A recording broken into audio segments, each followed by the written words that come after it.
15 বছর পর আজ নিজের দেশে যাচ্ছি। আজ আমার সব কিছু আছে। টাকা, সম্পদ, বাড়ি, গাড়ি সব আছে। শুধু নেই আমার মা। আমি এতিম নই। মানুষের মা-বাবা মারা গেলে তাকে এতিম বলে। আমার মা আছে, কিন্তু বাবা নামটা আমার জীবনে এক অভিশাপ। আজ আমার কাছে আমার মা নেই। এর অন্যতম কারণ হলো আমার বাবা। আমি রাজু। এখন আমেরিকা থেকে আমার দেশে যাচ্ছি। আমি প্লেনে বসে ওপরের কথাগুলো ভাবছি। আমি জানি না আমার মা এখন কেমন আছে, কি অবস্থাতে আছে। তাও আমি আমার মাকে খুঁজতে যাচ্ছি। আমার নীলার কথা খুব মনে পড়ছে। আহ, আমার ছোটবেলার খেলার সাথী। মেয়েটা অনেক ভালো ছিল। আমাকে ছাড়া কিছু বুঝতো না, কিন্তু এক ঝড়ে সব এলোমেলো করে দিল। প্লেনে বসে এসব ভাবতে ভাবতে কখন যে আমার দেশে এসে পড়লাম বুঝতেই পারলাম না। আমি এয়ারপোর্ট থেকে বের হলাম। 15 বছর পর নিজের দেশে পা রেখে অনেক ভালো লাগছে। আমি এয়ারপোর্ট থেকে একটা গাড়ি নিয়ে বের হলাম। আমার গাড়ি চলতে লাগলো। এর কিছুক্ষণ পর গাড়ি জ্যামে পড়লো। আমি চারপাশে দেখছি। এর মধ্যে আমার চোখ গেল রাস্তার পাশে। দেখলাম এক বয়স্ক লোক বসে আছে। আমার লোকটাকে কেমন যেন চেনা চেনা লাগছে। আমি বুঝতে পারছি না কে এই লোক, যাকে আমার এত চেনা কেন লাগছে। আমি গাড়ি থেকে নেমে লোকটার দিকে যেতে লাগলাম। দেখে মনে হচ্ছে অনেক রোগা, হাতে ভিক্ষার থালা। কাছে গিয়ে দেখলাম এক হাতে থালা আর এক হাতে প্রেসক্রিপশন। আমি লোকটাকে বললাম, আচ্ছা, আপনার নাম কি? লোকটা আমার দিকে এক ধ্যানে তাকিয়ে আছে। সবাই ভিক্ষা দিয়ে চলে যায়। আমি নাম জিজ্ঞাসা করলাম এই জন্য। নাসির খান। নামটা শুনে আমার মনে ধক করে উঠল। আমি তারপর বললাম, আপনার বাড়ি কোথায়? ভোলা। কোন গ্রাম? চুরুরিয়া। এখন আমার ভাবনা আর কল্পনা এক হলো। আমি যাকে সারা জীবন ঘৃণা করেছি, এই সেই লোক। আমি রাগে ঘৃণায় 500 টাকার একটা নোট লোকটার থালাতে ছুঁড়ে মেরে চলে আসলাম। আমি গাড়িতে করে হোটেলে চলে আসলাম। ঘৃণার কারণে আর ফিরেও তাকালাম না। মনে অনেক রাগ, যার জন্য আমি আমার মায়ের কাছ থেকে আজ এত দূরে। আজ আমার দেশে এসেই তার মুখ দেখতে হলো। আমি রুমে চলে আসলাম। ফ্রেশ হয়ে হালকা কিছু খেয়ে বিছানায় শরীর এলিয়ে দিলাম আর ভাবতে লাগলাম আমার জীবনের কথা। আজ থেকে 17 বছর আগে আমার জন্মদিনের রাতে আমি মা বাবার জন্য অপেক্ষা করছি। প্রতি জন্মদিনে বাবা আমার জন্য অনেক খেলনা আনতো, আরো অনেক কিছু আনতো। কিন্তু সেদিন রাতে বাবা আমার জন্য কিছু আনলো না। বাবা আনলো এক মহিলাকে, তাও বিয়ের সাজে। আমার তখন 8 বছর বয়স। আমি বেশি কিছু বুঝতাম না, তবে আমার মায়ের দিকে তাকিয়ে দেখলাম তার চোখ দিয়ে পানি পড়ছে। আমি বাবাকে বললাম, বাবা, আমার খেলনা কই? বাবা কিছু না বলে ওই মহিলাকে নিয়ে আমাদের বাসার এক রুমের ভেতর চলে গেল। মা কিছু বলছে না, চেয়ারে বসে শুধু চোখের পানি ছাড়ছে। আমি মাকে বললাম, মা, তুমি কাঁদছো কেন? আর বাবা আমার জন্য খেলনা আনলো না কেন? মা কিছু না বলে আমাকে ধরে হু হু করে কেঁদে দিলেন। আমি কিছুদিন ধরে দেখলাম বাবা মায়ের সাথে অনেক খারাপ আচরণ করে, আর কিছু হলেই বাবা মাকে মারে। আমার অনেক খারাপ লাগতো এসব দেখে। আমার জীবন সম্পূর্ণ বদলে গেল। আমাকে আর মাকে বাবা এখন আর দেখতেই পারে না। আমার মা সারাদিন বাসার সব কাজ করে, কাজের মহিলার মতো সবকিছু রান্না করত। কিন্তু আমার বাবার দ্বিতীয় স্ত্রী আমাদের 3 বেলায় খাবার 2 বেলায় দিত। মা নিজের খাবার রেখে আমাকে খাওয়াতো। বাবা যখন এসব কিছু বলতো না, কিছু হলেই আমার মাকে মারতো। বাবার দ্বিতীয় স্ত্রীর কথা শুনে আমাকেও মারতো বাবা। আমি অনেক কান্না করতাম মায়ের কাছে যেয়ে। হঠাৎ একদিন মা রান্নার কাজ করছিল, আমি বাইরে খেলছিলাম। তখনই আমার হাতের ধাক্কা খেয়ে একটা গ্লাস পড়ে ভেঙে গেল। বাবার দ্বিতীয় স্ত্রী এসে দেখলো গ্লাস ভেঙে গেছে, তাই আমাকে একটা চড় মারলো। তখনই আমার মা রান্নাঘর থেকে চলে আসলো। কি হয়েছে রূপা? ওকে মারছো কেন? আসলে বাবার দ্বিতীয় স্ত্রীর নাম ছিল রূপা। মারছি বেশ করেছি, গ্লাস ভেঙেছে কেন? ও তো ছোট, হয়তো বুঝতে পারেনি, হাতে লেগে পড়ে গেছে, তাই বলে তুমি ওকে মারবে? কি? আমার মুখে মুখে কথা, আবার আমার নাম ধরে বলিস? তুমি আমার সতীন, তুমি সব করতে পারো, কিন্তু আমার ছেলেকে মারতে পারো না। কি এত বড় কথা? আমি মারবো, 100 বার মারবো, দেখি তুই কি করিস। এই বলে রূপা আমার দিকে এগিয়ে আসে। আমাকে প্রথমে থাপ্পড় মারার কারণে আমি কান্না করছিলাম, আর আমাকে মারতে আসা দেখে মা আমাকে তার পেছনে নিয়ে নেয়। কিন্তু রূপা থামে না, সে আমার মায়ের কাছে জোরাজোরি করতে থাকে। এরকম কিছুক্ষণ চলতে থাকে। একসময় ওই মহিলা আমাকে মায়ের পেছনে এসে মারতে শুরু করে। আমার মা এসব দেখে আর থাকতে পারে না, ওই মহিলাকে একটা থাপ্পড় মারে। মহিলা দূরে পড়ে যায়। মা আমাকে কোলে নেয়।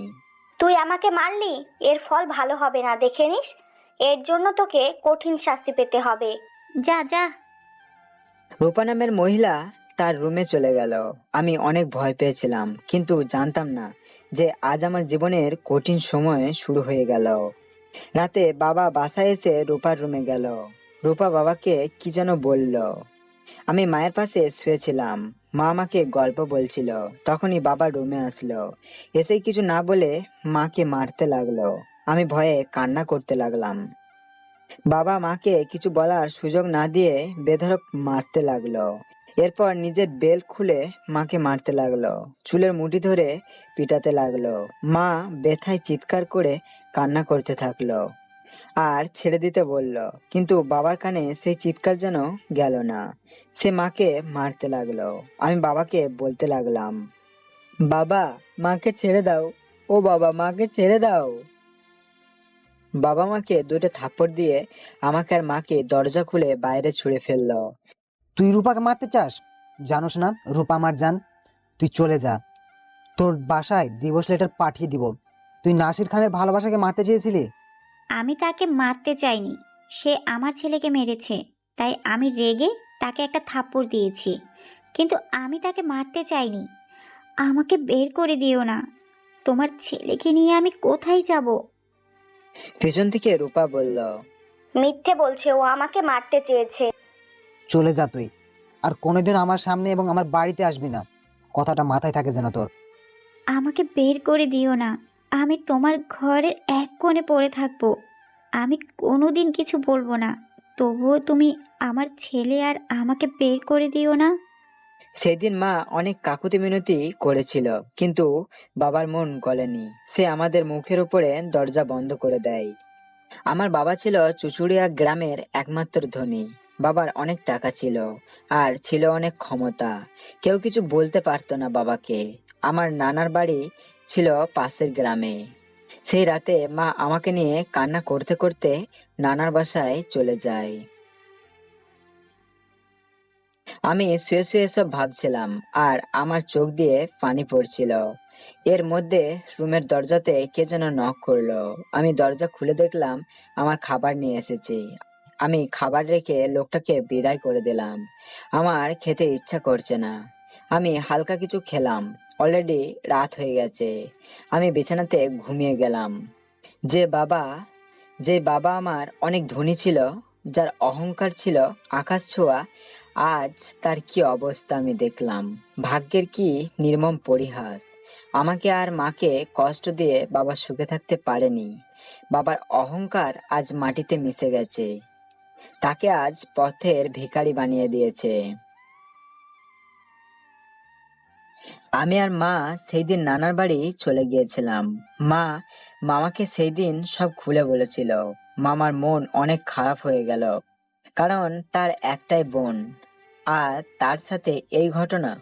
কি করবে মামা ভেবে পাচ্ছিল না। এরপর অনেকবার মামা আমার বাবার কাছে গিয়েছিল, কিন্তু প্রতিবার বাবা মামাকে অপমান করে পাঠিয়ে দিত। এর কিছুদিন পর বাবা মাকে ডিভোর্স লেটার পাঠিয়ে দিল। সেদিন মা কিছুই বলেনি, শুধু কেঁদে যাচ্ছিল। আমি ভাবতে লাগলাম, যে বাবা আগে প্রচুর টাকা ছিল, সে আজকে কিভাবে পথের ভিখারি। খুব জানতে ইচ্ছে করছে, আজ তার রূপা কই, যার জন্য আমার মাকে ছুঁড়ে ফেলেছিল। আবার ভাবলাম, যতই খারাপ হোক, সে আমার জন্মদাতা পিতা। কিছু ভাবতে পারছি না। এসব কথা চিন্তা করতে করতে ঘুমিয়ে পড়লাম। সকালে পাখির কিচিরমিচির শব্দে আমার ঘুম ভেঙে গেল। আমি উঠে পড়লাম, হালকা কিছু নাস্তা করে বের হলাম। উদ্দেশ্য সেই জায়গা যেখানে আমার বাবাকে দেখেছি। গতকাল রাতে অনেক ভেবে এই সিদ্ধান্ত নিয়েছি, আমি বাবার কাছে যাব। সে যতই খারাপ হোক, তাকে সেই ভিখারি অবস্থাতে দেখে আমার অনেক খারাপ লাগছে। আমি কালকে সেই জায়গায় চলে গেলাম, কিন্তু আজ সেখানে বাবাকে দেখতে পেলাম না। কিন্তু তার জায়গায় অন্য একজনকে বসে থাকতে দেখলাম। আমি তার কাছে গিয়ে বললাম, আচ্ছা, কালকে এখানে একজন লোক বসে ভিক্ষা করছিল, আপনি তো তার পাশে বসেছিলেন, সে আজ আসেনি? আপনি নাসির ভাইয়ের কথা কইতেছেন? হ্যাঁ। আহারে, আজকে সকালবেলা নাসির ভাই মারা গেছে। জানেন, অনেক ভালো লোক ছিল। আর লোকটা অনেক বড় অসুখ হয়েছিল। কি জানি হয়েছিল, মনে করতে পারছি না। ও হ্যাঁ, ব্লাড কি জানি। আমি কিছু বলতে পারছি না, যে বাবার প্রতি আমার এত ঘৃণা। আজ তার মৃত্যুতে আমার অনেক খারাপ লাগছে। নিজের অজান্তে চোখ দিয়ে পানি পড়ছে। জানেন সাহেব, নাসির ভাই জীবনে এক ভুল করছিল। সে তার বউ বাচ্চাকে তার দ্বিতীয় বউয়ের কথা শুই না ঘর থেকে বাহির কইরা দেয় আর তালাক দিয়া দেয়। কিন্তু সে জানতো না তার দ্বিতীয় বউ একটা রক্তচোষা শয়তান। তার দ্বিতীয় বউ নাসির ভাইয়ের সব সম্পদ নিয়ে নেয় এবং তাকে তালাক দিয়া অন্য বেটার লগে বিয়া করে। নাসির ভাই নিজের ভুল বুঝতে পারে। তারপর সে তার বউ বাচ্চারে আনতে যায়। যাইয়া শুনতে পায় তার বউয়ের আবার বিয়া হয়েছে। সে আর কিছু করে না, কারণ তার বউয়ের সামনে যাওয়ার মুখ হারাইয়া ফেলছে। আমি শুধু শুনছি তার কথা, কিছু বলছি না। আমার চোখ দিয়ে পানি পড়ছে। আর নাসির ভাই তার শালার কাছে অনেকবার তার প্রথম বউয়ের ঠিকানা চাইছে, কিন্তু সে দেয় নাই। তাই সে ঢাকা চলে আহে আর আমাগো লগে থাকে। আজ থেকে 16 বছর আগে নাসির ভাই আমাগো এখানে আহে। তারপর সে এখানেই থাকছিল। কিন্তু কিছুদিন ধইরা সে অনেক অসুখে ভুগছিল। ডাক্তারের কাছে যাইয়া জানতে পারলো তার ব্লাড ক্যান্সার হয়েছে আর আজ সে মারা গেল। তার কথা শুনে আমার যত রাগ ছিল তার প্রতি সব শেষ হয়ে গেল। আচ্ছা, আমাকে তার বাসায় নিয়ে যেতে পারবেন? হ্যাঁ, পারুম না কেন, আমার লগে আহেন। আমি লোকটার সাথে গেলাম। এক বস্তিতে নিয়ে গেল আমাকে। আমার বাবা এখানে থাকতো। আমাকে একটা ছোট ঘরের সামনে নিয়ে গেল। এখানে নাসির ভাই থাকতো। আমি ভেতরে গেলাম। ঘরের ভেতরে যেতেই সামনের দেওয়ালে দেখলাম আমার ছোটবেলার একটা ছবি, আর তার পাশে মা। আমি ছবিটা দেখে নিজেকে ঠিক রাখতে পারলাম না। হাউমাউ করে কান্না করে দিলাম।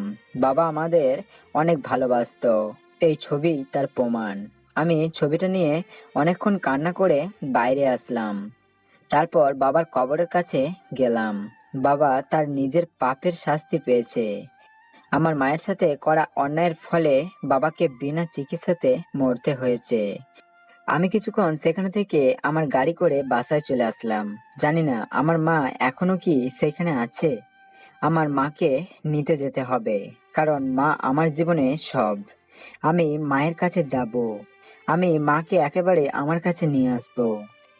পরের দিন আমি সিদ্ধান্ত নিলাম, আমি মণিপুর গ্রামে যাব আমার মাকে খুঁজতে। জানি না কিভাবে আছে আমার মা। আজ থেকে 15 বছর আগে আমি চলে এসেছিলাম মণিপুর গ্রামে।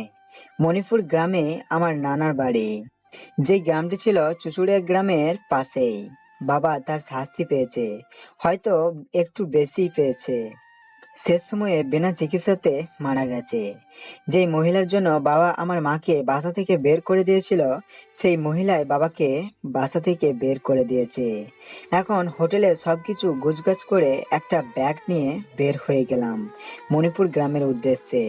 মাকে নিয়ে চলে আসব, আমেরিকা চলে যাব আমার মাকে নিয়ে। বাসে উঠে বাসের সিটে বসে পড়লাম।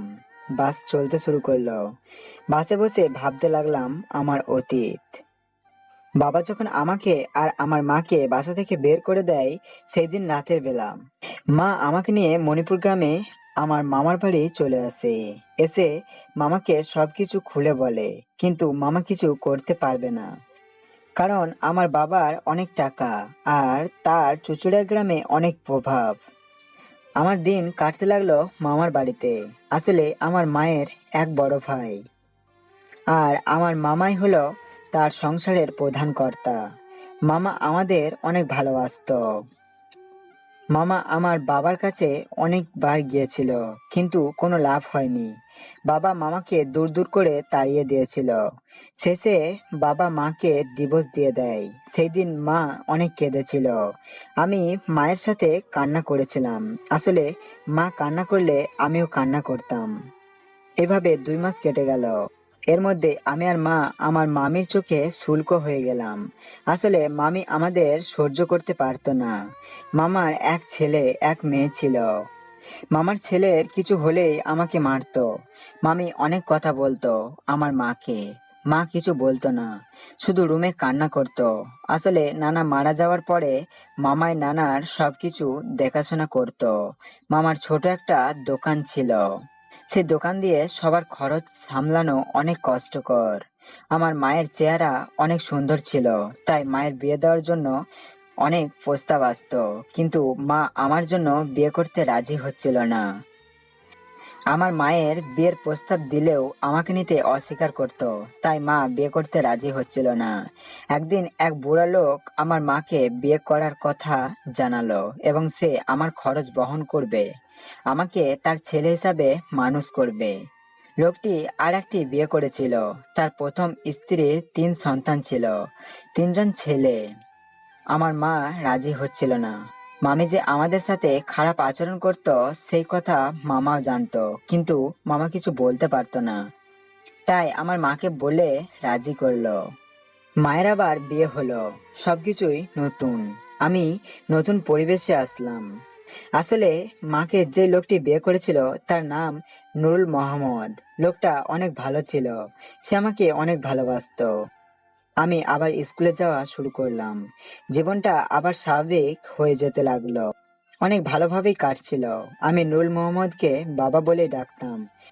সে আমাকে যে এত ভালোবাসতো, এইসব বাবার প্রথম স্ত্রীর তার ছেলেদের একদমই ভালো লাগছিল না, কিন্তু তারা কিছুই বলতে পারছিল না, কারণ বাবা অনেক রাগী মানুষ ছিল।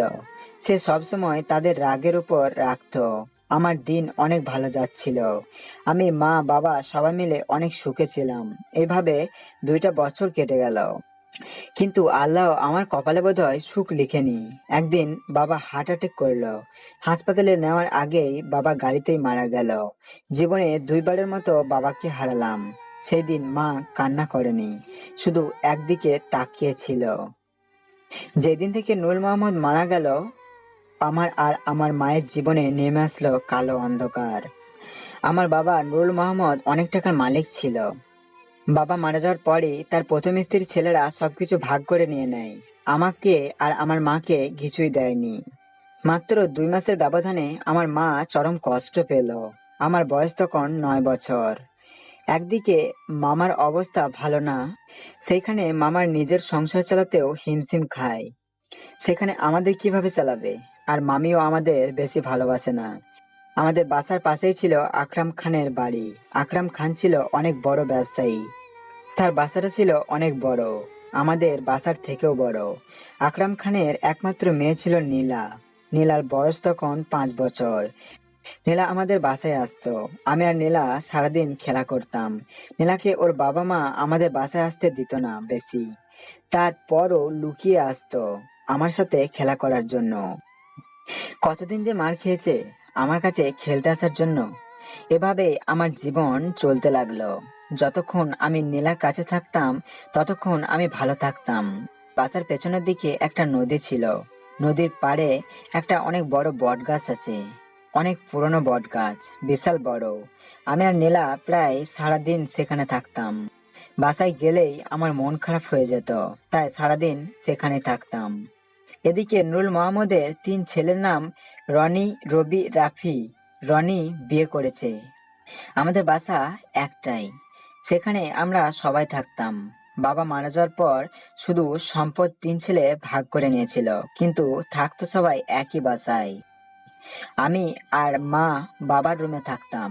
আমাকে বাবার প্রথম স্ত্রী দেখতে পারতো না, এমনকি আমার মাকেও না। আমাকে আর মাকে ঠিকমতো খেতে দিত না, কিন্তু আমার মাকে দিয়ে ঘরের সব কাজ করাতো। কাজের মহিলার মতো সব কাজ করতো আমার মা, কিন্তু বিনিময়ে আমাদের ঠিকমতো 3 বেলা খেতে দিত না। যখন বাসায় ভালো কিছু রান্না হতো তখন আমারও মন চাইতো আমিও খাবো, কিন্তু মায়ের কাছে চাইলেও পেতাম না। মা যে নিরুপায়। কয়েকদিন যাওয়ার পর আমাকে আর মাকে কোনো ভাত দিত না, ভাতের মার দিত আমাদের খাওয়ার জন্য। যখন মাকে জিজ্ঞাসা করতাম, মা ভাত কোথায়, মা বলতো এগুলো খেয়ে নে, এগুলা ভাতের থেকে অনেক ভালো। মা আমাকে অনেক ভালোবাসতো। মা শুধু আমার জন্যই নুরুল মোহাম্মদকে বিয়ে করতে রাজি হয়েছিল। মা চেয়েছিল যাতে আমার পড়াশোনা ঠিক মতো হয় আর আমি মানুষের মতো মানুষ হই। কিন্তু নুরুল মোহাম্মদ মারা যাওয়ার পর তার ছেলেরা আমার পড়াশোনা বন্ধ করে দেয়। একদিন বাসায় মাংস রান্না হলো। আমি মাকে বললাম, মা আমাকে ভাত দাও মাংস দিয়ে। না বাবা, মাংস ভালো না, মাংস খেতে হয় না। কে বলেছে ভালো নাই? আমাকে নীলা বলে সে প্রতিদিন মাংস খায়। তাছাড়া আমিও তো আগে মাংস খেতাম, কি ভালো খেতে। আমি আর ভাতের মার খেতে পারবো না। চুপ কর, যা বলছি এই ভাতের মার খেয়ে নে। না আমি খাবো না। এই বলে আমি বিছানায় শুয়ে পড়লাম। মা কিছুক্ষণ ভেবে রুম থেকে চলে গেল। অনেকক্ষণ পর মা রুমে আসলো, হাতে ভাতের থালা, তার কাপড়ের আঁচল দিয়ে ঢেকে আমাকে ডাকলো। খাবো না আমি। দেখ, তোর জন্য আমি ভাত আর মাংস এনেছি। সত্যি? উঠে দেখলাম মায়ের হাতে ভাত আর মাংস। তারপর মা আমার পাশে বসে ভাত মেখে যেই আমার মুখে দেবে তখনই কে যেন ঠাস করে আমার মাকে থাপড় মারলো। আমি দেখলাম নুরুল মোহাম্মদের প্রথম স্ত্রী, তার নাম ছিল রানী। হারামজাদি, ভাত চুরি করেছিস, মাংস খাবি তাই না? এ বলে মায়ের চুলের মুঠি ধরে মারতে লাগলো। আমার মাকে ছেড়ে দাও, আমার মাকে ছেড়ে দাও। ছেড়ে দিব তাই না? দাঁড়া। এই বলে আমাকেও মারতে লাগলো। দোহাই লাগে, আপনার আমার ছেলেকে মারবেন না। চুরি আমি করেছি, আমাকে মারুন। এতদিন তোদের একবেলা ভাত দিতাম, আজ থেকে ভাত বন্ধ, শুধু ভাতের মার খেয়ে থাকবি। এই বলে চলে গেল। মা আমাকে জড়িয়ে ধরে কান্না করতে লাগলো। মা, এরা আমাদের সাথে এরকম করে কেন? মা কিছু না বলে শুধু কান্না করতো। আমিও কান্না করতে লাগলাম। এইভাবে 1 বছর কেটে গেল। এই 1 বছর আমাকে আর মাকে ভাত খেতে দিত না। মা বাসার সব কাজ করত, বিনিময়ে শুধু পেত ভাতের মার। আমি অনেক কান্না করতাম ভাতের জন্য, কিন্তু মা আমাকে ভাত দিতে পারতো না। কয়েকদিন আগে নীলাকে আমার সাথে দেখে নীলাকে অনেক মেরেছিল, আমাকেও মেরেছিল। সেই দিন থেকে নীলাকে বাসা থেকে বের হতে দেয় না। আমি সারাদিন বট গাছের নিচে যে বসে থাকতাম। রনির এক ছেলে ছিল, 4 বছর বয়স। একদিন আমি রুমে শুয়েছিলাম, রনির ছেলে আমার রুমে আসলো। রুমে এসেই একটা গ্লাস ফেলে দিয়ে ভেঙে ফেললো। আমার মাথা গরম হয়ে গেল। গ্লাসটা আমার অনেক প্রিয় ছিল। আমি একটা থাপ্পড় দিলাম। রনির ছেলে পড়ে গেল। পড়ে গ্লাসের কাঁচ শরীরে অনেক জায়গায় ঢুকে গেল। অনেক রক্ত বের হতে লাগলো। আমি রক্ত দেখে অনেক ভয় পেয়ে গেলাম। রনির ছেলেকে ধরেছি বলে একদিন আমাকে অনেক মেরেছিল, আর আজ তো রক্ত বের হয়ে গেল। আমি আর কিছু ভেবে না পেয়ে দৌড়ে বাড়ি থেকে বের হয়ে গেলাম। আমি দেখলাম পেছনে রনির ভাই রবি আসছে। অনেকক্ষণ পরে আমি খেয়াল করলাম আমি এক অজানা জায়গায় চলে এসেছি। আমি চারপাশে কিছু চিনতে পারলাম না, কোথায় আছি কিছু জানি না। আমি চারপাশে দেখতে দেখতে কখন যে রাস্তার মধ্যে এসে পড়েছি খেয়াল করিনি। আর তখনই আমাকে কিছু একটা এসে যেন জোরে ধাক্কা দিল। আমার ঘুম ভেঙে গেল। ভাবছিলাম আমার অতীত। বাসের হেল্পার চিৎকার করে ডাকছে, কি মামা, নামবেন না? বাস তো চুচুড়িয়াতে এসে পড়ছে। আচ্ছা, আমি নামছি। এই বলে বাস থেকে নেমে গেলাম। বাস থেকে নামতেই একজন কুলি আমার কাছে আসলো। সাহেব দেন, আমারে ব্যাগটা দেন, আমি আপনারে গাড়িতে দিয়ে আসি। নিন। এই বলে কুলিকে দেখলাম। কুলিকে দেখে আমি অবাক হয়ে গেলাম, কারণ সে কুলি ছিল নুরুল মোহাম্মদের মেজ ছেলে রবি। আমি অবাক হয়ে গেলাম। আমার বাবার সকল সম্পদ তারা নিয়ে গিয়েছিল, মানে নুরুল মোহাম্মদের। এদের তো অনেক টাকা ছিল, আর আজ এরা কুলি। আমি তাদের আমার পরিচয় বললাম না। আমি রবির পেছন পেছন হাঁটতে লাগলাম। আমি স্টেশন থেকে বের হয়ে একটা সিএনজির কাছে গেলাম। সিএনজি চালক দৌড়ে আমার কাছে আসলো। আমি সিএনজি চালককে দেখে কি বলবো বুঝতে পারছি না, কারণ সে নুরুল মোহাম্মদের বড় ছেলে রনি। আসুন, আমার গাড়িতে আসুন। কোথায় যাবেন? আমি আপনাকে নিয়ে যাব। এখানের কোনো হোটেলে নিয়ে চলেন, রাতে থাকবো। সাহেব আমার টাকাটা। ও হ্যাঁ, তোমার কত টাকা? 50 টাকা। আমি রবিকে টাকা দিয়ে সিএনজিতে উঠে বসলাম। আমাকে রবি বা রনি কেউই চিনতে পারেনি, কারণ তারা আমাকে দেখেছে প্রায় 15 বছর আগে। আর আমাকে সাহেব বলার কারণ আমার গেট আপ সম্পূর্ণ চেঞ্জ করা। আমি অফিসারদের মতো ফর্মাল ড্রেস পরে আসছি। এই রবি আর রনি আজ কি অবস্থা! আমার মাকে অত্যাচার করার শাস্তি তারা পাচ্ছে। তাদের অবস্থা আজ নিম্ন শ্রেণীর। সিএনজি করে এক হোটেলে আসলাম। আমি রনিকে ভাড়া দিয়ে হোটেলে চলে গেলাম। একটা রুম নিলাম রাত কাটানোর জন্য। কাল আমার মাকে খুঁজতে যাব। আমি হোটেলে বিছানাতে শুয়ে আমি আমার অতীত ভাবতে লাগলাম। আমার যখন জ্ঞান ফিরল, আমি নিজেকে একটা রুমের মধ্যে আবিষ্কার করলাম। আমি নড়তে পারছি না, আমার সমস্ত শরীরে ব্যথা করছে। পাশে দেখলাম একজন মহিলা বসে আছে।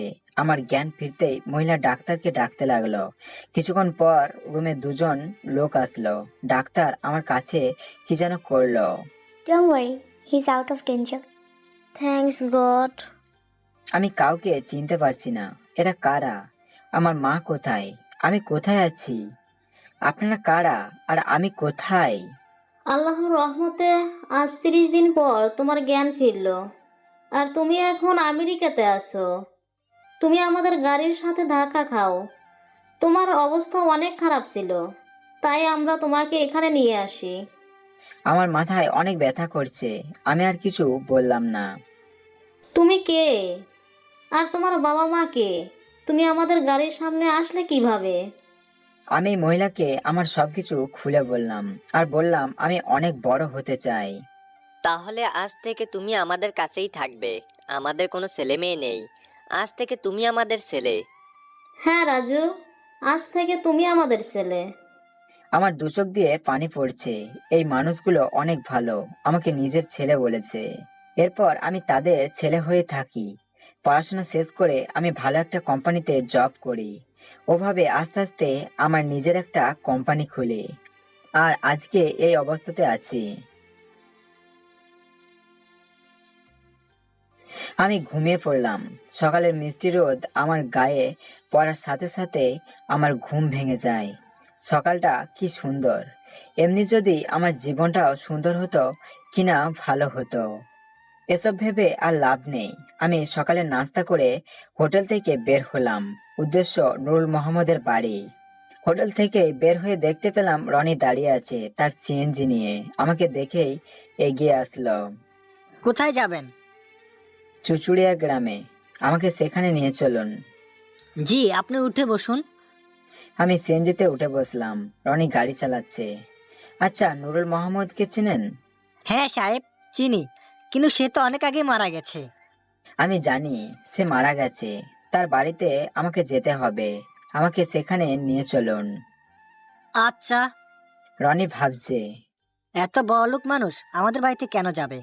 আচ্ছা যাক, কি হয় তা পরে দেখা যাবে। আমি কিছু বললাম না। আমার পরিচয় গোপনই থাক। কিছুক্ষণের মধ্যে পৌঁছে গেলাম আমি নুরুল মোহাম্মদের বাড়ি। এই বাড়িটা দেখে অনেক কিছু মনে পড়ে গেল। আমি বাড়ির ভেতরে ঢুকলাম, তখনই এটা আমাদের বাড়ি। আপনাদের আমাদের বাড়িতে আসছেন, আমি কি করব বুঝতে পারছি না। ওই চেয়ার নিয়ে আয়। কিছুক্ষণের মধ্যে চেয়ার নিয়ে আসলো রনির বউ, সাথে দেখলাম রবি ও তার বউ আসছে। আপনি আমাদের মতো গরিব মানুষদের বাড়ি কি জন্য আসছেন? আসলে নুরুল মোহাম্মদের দ্বিতীয় স্ত্রীর ছেলে রাজুর বন্ধু আমি। রাজু আমাকে তার মাকে নিতে পাঠিয়েছে। আচ্ছা, সে কোথায়? রনি কিছু না বলে কান্না করতে লাগলো। কি হয়েছে আপনার? আপনি কান্না করছেন কেন? সে ঠিক আছে তো? আমরা অনেক বড় অন্যায় করেছি তার, এমন তার ছেলের সাথে। এই জন্য আজ আমাদের এই অবস্থা। যেদিন তার ছেলে বাসার থেকে চলে যায়, তার কিছুদিন পর আমরা তাকে বিভিন্নভাবে অত্যাচার করে বাসা থেকে বের করে দিই। আপনারা মানুষ, একজন মানুষের সাথে এরকম আপনারা কিভাবে করতে পারেন? এখন উনি কোথায়? আমরা টাকার নেশাতে অন্ধ হয়ে গেছিলাম। তার উপরে অত্যাচার করার পরে আমরা তাকে বাসা থেকে বের করে দিই। সে এখন আমাদের এলাকার মাস্টারের বাড়িতে আছে। আমরা আমাদের পাপের শাস্তি পাচ্ছি। আমাদের সব শেষ। আমরা এখন রাস্তার দিনমজুর। জানেন, আমার মা অনেক ঘৃণা করতো রাজুর মাকে। আজ সে প্যারালাইজ হয়ে পড়ে আছে। আমি কি বলবো বুঝতে পারছি না, তবে তারা তাদের পাপের শাস্তি পেয়েছে। আচ্ছা, আমাকে মাস্টারের বাড়ি নিয়ে যেতে পারবেন? হ্যাঁ, অবশ্যই নিয়ে যাব। আমরা চাই সে যেন ভালো থাকে তার সন্তানের কাছে। আর রাজুকে বলবেন আমাদের যেন মাফ করে দিতে। আমি আর কিছু বললাম না, সেই বাড়ি থেকে বের হয়ে গেলাম। মাস্টারের বাড়ি যাচ্ছি। অবশেষে মাস্টারের বাড়ি আসলাম। রনি মাস্টারকে ডাক দিল। রনি, কি ব্যাপার এত সকালে আমার বাড়ি? আসলে শহর থেকে রাজুর বন্ধু এসেছে রাজুর মাকে নিয়ে যেতে। ওই যে উনি। আমি মাস্টারের কাছে গেলাম, রনিকে কিছু টাকা দিয়ে চলে যেতে বললাম। আরে এত টাকা আমাকে কেন দিচ্ছেন? রেখে দিন। আমি আর কিছু না বলে মাস্টারের কাছে গেলাম আর বললাম, উনি কোথায়? যখন রনি ও তার পরিবার রাজুর মাকে বাসা থেকে বের করে দেয়, তখন সে আমাদের বাসায় এসে কাজের মহিলা কাজ করত। জানো, সে এই গ্রাম থেকে চলে যেতে পারতো, কিন্তু যায়নি। আমি একদিন তাকে জিজ্ঞাসা করলাম সে কেন যায় না। সে বলেছিল আমার ছেলে আসবে, এই গ্রামে খুঁজতে আসবে। আমি যদি এখন এখান থেকে চলে যাই, আমার ছেলে আমায় কোথায় পাবে? জানো, সে এখনও রাজুর জন্য কান্না করে। কান্না করতে করতে অন্ধ হয়ে গেছে। তাই আমরা তাকে আমাদের এখানেই রেখে দিই। আমার কষ্টে বুক ফেটে যাচ্ছে। আমার মা আমার জন্য অন্ধ হয়ে গেছে, আমার জন্য অপেক্ষা করেছে। আমি কিছু বলতে পারছি না, আমার চোখ দিয়ে শুধু পানি পড়ছে। কি হলো বাবা, তুমি কান্না করছো কেন? উনি কোথায়? মাস্টার আমাকে একটা রুম দেখিয়ে দিল। আমি তাড়াতাড়ি চলে গেলাম। রুমে ঢুকে দেখলাম মা জায়নামাজে বসে মোনাজাত ধরে বলছে, আল্লাহ, আমার ছেলেকে তুমি ফিরিয়ে দাও। আল্লাহ, তুমি আমার ছেলেকে ফিরিয়ে দাও। আমি মরার আগে একবার আমার ছেলের সাথে যেন কথা বলতে পারি। আমার কি যে কষ্ট হচ্ছে। আমি ভেতরে যাওয়ার সময় পাশে একটা গ্লাস আমার হাতে লেগে পড়ে গেল। কে কে ওখানে? আমি মায়ের সামনে, তাও আমাকে দেখতে পাচ্ছে না। 15 বছর পর মাকে এই অবস্থায় দেখে আর ঠিক থাকতে পারলাম না। মা মা বলে জড়িয়ে ধরে কান্না করতে লাগলাম। কে তুমি বাবা? আমাকে মা বলছো? মা, আমি তোমার ছেলে রাজু। কি? রাজু? বাবা, তুই এসেছিস? এই, কে কোথায় আছিস? দেখে যা, আমার ছেলে এসেছে। বলেছিলাম না আমার ছেলে রাজু আসবে। এই বলে মা কান্না করতে লাগলো। এইদিকে মায়ের চিৎকার শুনে মাস্টার ভেতরে এসে দেখলো। মা, এখন থেকে আর কান্না করবে না। আমি তো চলে এসেছি, এখন কান্না করছো কেন? বাবা, এটা খুশির কান্না। আল্লাহ আমার দোয়া কবুল করেছে। আমার ছেলেকে আমার কোলে ফিরিয়ে দিয়েছে। তুমি রাজু? হ্যাঁ, আমি রাজু। মাস্টার তাড়াতাড়ি সে রুম থেকে বের হয়ে গেল। বাবা রাজু, জানিস আমি তোর জন্য অনেক দোয়া করেছি যাতে তোকে আমার কোলে ফিরিয়ে দেয়। যদি আমি তোকে দেখতে পারতাম। তুই অনেক বড় হয়েছিস, তাই না? মা, আমাকে মাফ করে দাও। আমি আর তোমাকে ছেড়ে যাব না। এবার আমি তোমাকে আমার বাড়িতে নিয়ে যাব। তার আগে তোমার চোখ ভালো করব। তুমি সব আগের মতো দেখতে পারবে। সত্যি?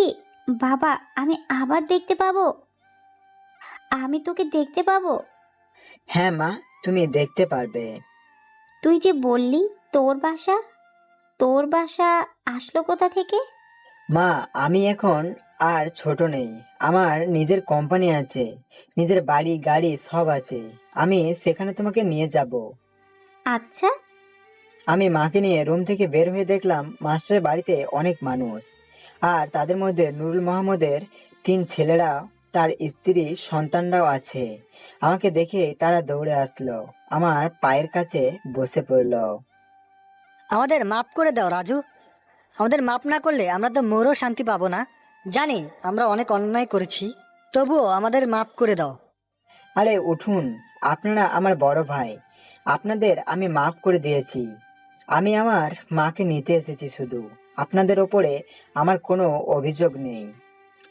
আসলে তাদের শাস্তি দিতে চেয়েছিলাম, কিন্তু তারা নিজেরা এখন অনেক শাস্তি পেয়েছে আর নিজেদের ভুলের কারণে অনুতাপে পুড়ছে, তাই মাফ করে দিলাম সবাইকে। একপাশেই দেখলাম নুরুল মোহাম্মদের প্রথম স্ত্রী একটা হুইল চেয়ারে বসে আছে। আমি তার কাছে গেলাম। এনাকে ডাক্তার দেখাননি? অনেক জায়গায় দেখিয়েছি, কিন্তু সবাই বলেছে সে আর ভালো হবে না। আমি আর কিছু বললাম না। দেখলাম সে আমার সাথে কথা বলতে চাইছে, মুখ নাড়াচ্ছে, কিন্তু কথা বলতে পারছে না। আল্লাহ কাকে কিভাবে তার পাপের শাস্তি দেয় তা কেউ জানে না। কেউ আখিরাতে শাস্তি পায়, কেউ দুনিয়াতে শাস্তি পেতে পেতে মারা যায়, যার প্রমাণ এই মহিলা। নুরুল মোহাম্মদের 3 ছেলে আমার মায়ের কাছে মাপ চেয়ে নিল, আর আমি গ্রামের সবার সাথে কথা বললাম। সবাই আমাকে দেখে অবাক হয়েছে বটে, কারণ আমি আর আগের রাজু না।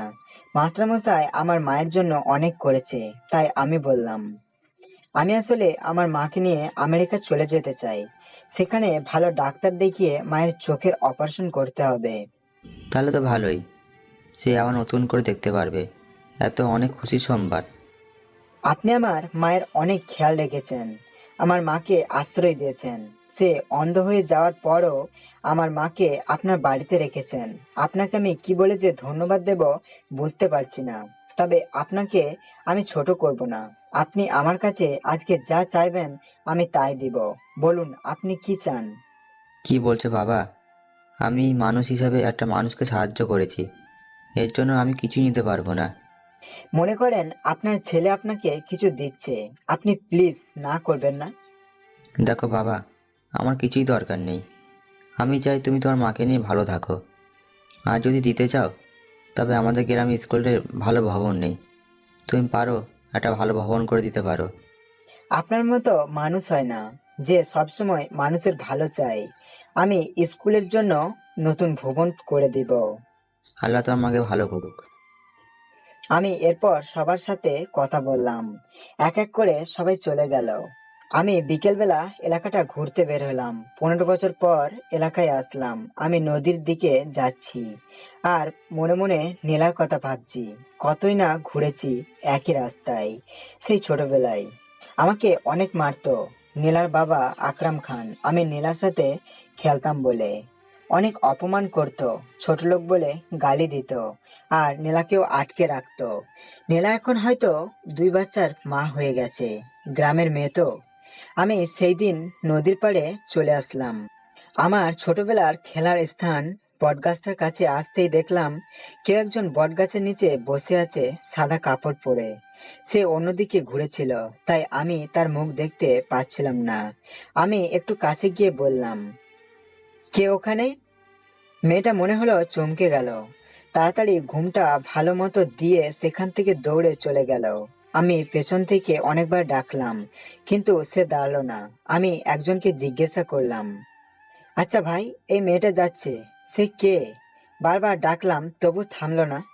ওই মেয়েটার থেকে দূরে থাকবেন সাহেব।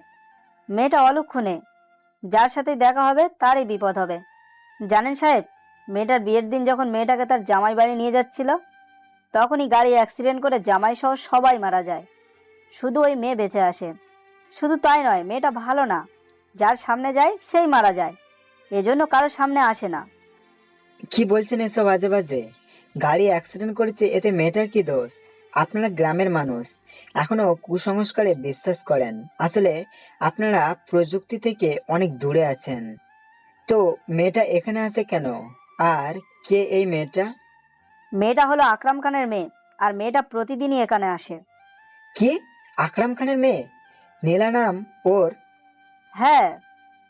আমি এবার বুঝতে পারলাম মেয়েটা নীলাই ছিল। নীলার জীবনেও অনেক করুণ কাহিনী ঘটে গেছে।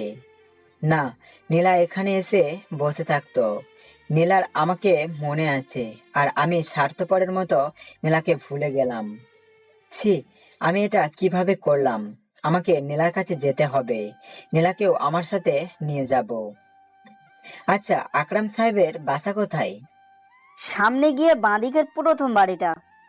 আমি কিছু না বলে তাড়াতাড়ি যেতে লাগলাম। আমি নীলাদের বাড়িতে যেয়ে অবাক হয়ে গেলাম। আকরাম খানের বাড়ি এখন ভাঙা চোরা কাঠের তৈরি। সামনে দেখলাম আকরাম খান চেয়ার নিয়ে বসে আছে।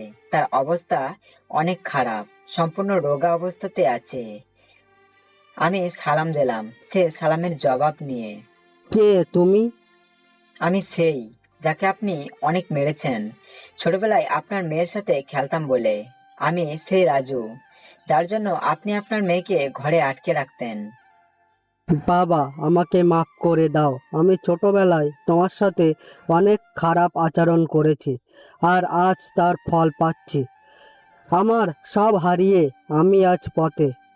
টাকায় মানুষের সব নয়, জানো বাবা। আমার মেয়েটা তোমাকে অনেক ভালোবাসে ছোটবেলা থেকেই, কিন্তু আমি তার বিয়ে জোর করে অন্য জায়গায় দিয়ে দিই। কিন্তু কি কপাল আমার, মেয়েটা এখন সবার কাছে অলক্ষণী। আমি আর সহ করতে পারছি না বাবা। আমি কি বলবো বুঝতে পারছি না।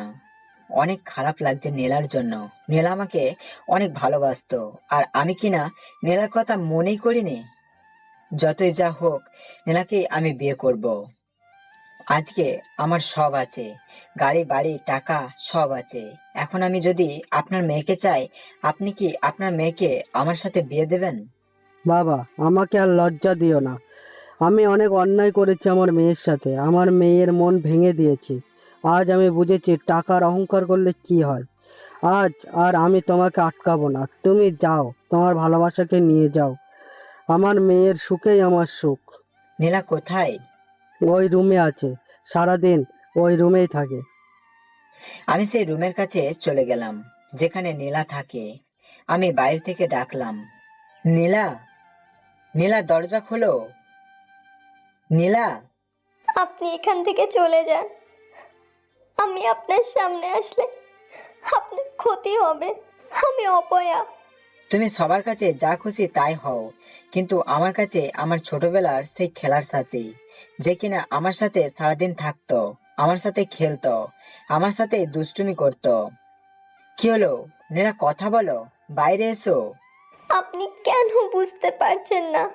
আমি অপয়া। আমি সামনে আসলে আপনার ক্ষতি হবে। তুমি আসবে না? আচ্ছা, আমি 5 পর্যন্ত বলবো, এর মধ্যে তুমি রুম থেকে না আসলে আমি নিজের হাত কেটে ফেলবো। প্লিজ, এসব আপনি করবেন না। আমি আসতে পারবো না। 1, প্লিজ 2, প্লিজ কিছু করবেন না। 3। আমি 3 বলার সাথে সাথে দরজা খুলে বাইরে এসে আমার হাত থেকে ছুরি নিয়ে আবার রুমে ঢুকে গেল। কিন্তু আমি এবার নীলার সাথে ওর রুমে ঢুকে পড়লাম। দেখলাম নীলা বিছানাতে বসে কান্না করছে। কি টানা টানা চোখ, সাদা শাড়িতে একদম পরীর মতো লাগছে। অনেক কান্না করেছে, চোখ সম্পূর্ণ লাল হয়ে রয়েছে। আমি নীলার কাছে গেলাম। নীলা, আমি তোমাকে কত ডাকলাম, তুমি না শুনে কেন চলে আসলে? আমি অনেক আগেই জেনেছি আপনি এসেছেন, কিন্তু যাইনি আপনার ক্ষতি হবে বলে। আর আমি আপনার কোনো ক্ষতি চাই না। আমাকে অনেক ভালোবাসো তাই না? আমাকে ভালোবাসার একটু সুযোগ দেবে?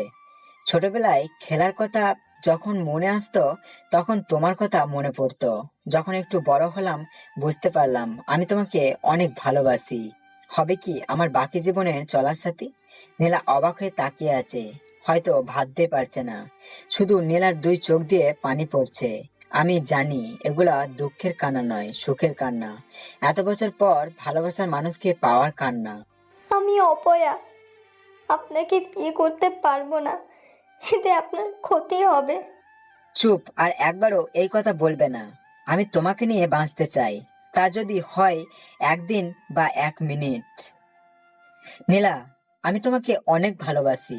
চলো আমার সাথে, যেখানে এই লোক থাকবে না, থাকবে না কোনো সমালোচনা। আমি আমার মাকে আর তোমাকে নিয়ে আবার আমেরিকায় চলে যাব। নীলা কিছু না বলে আমাকে জড়িয়ে ধরে কান্না করতে লাগলো। আমি আপনাকে অনেক ভালোবাসি। যখন থেকে বুঝতে শিখেছি তখন থেকে মনে শুধু আপনিই আছেন। আমার আজ অনেক ভালো লাগছে, নিজের মাকে ফিরে পেলাম ছোট্টবেলার খেলার সাথী আর ভালোবাসাকে। আমি 2 দিন পর নীলাকে বিয়ে করলাম। তার 1 দিন পরই আমি মা নীলা আমেরিকা চলে গেলাম। সেখানে মায়ের চোখের চিকিৎসা করলাম। মা আবার দেখতে পেল আমাদের। অবশেষে আমার সব সুখ খুঁজে পেলাম। আমি আমার পালন বাবা মা, নিজের মা আর নীলাকে নিয়ে অনেক সুখে শান্তিতে কাটাতে লাগলাম।